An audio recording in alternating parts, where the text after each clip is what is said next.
विनोदिनी विज्ञान उच्च माध्यमिक विद्यालय ठारे नेहरू युव केन्द्र पक्षरु संविधान दिवस पालन।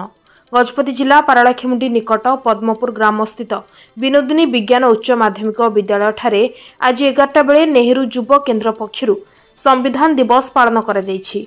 उक्त कार्यक्रम में विनोदिनी विज्ञान उच्च माध्यमिक विद्यालय अध्यक्ष मनोज कुमार पट्टनायक, अध्यापक रवींद्र पाणिग्राही, महिला डिग्री महाविद्यालय अध्यापक कृष्ण चंद्र पंडित प्रमुख मंचस्थ होई संविधान दिवस पालन संपर्कित सूचना प्रदान करथिले। एही अवसर में संविधान लिखन में निज निजर भूमिका नैथिबा महापुरुष मानकु स्मरण करथिले। एथिसह देश शासन व्यवस्था रे संविधान रो आवश्यकता को नै अतिथि माने निज निजर अभिभाषण प्रदान करथिले। नेहरू युव केन्द्र गजपतिर जिला युव अधिकारी अक्षय निपानेंग नेतृत्व में ए महेश्वर राव, भी भवानी प्रसाद एहार परिचालना करथिले।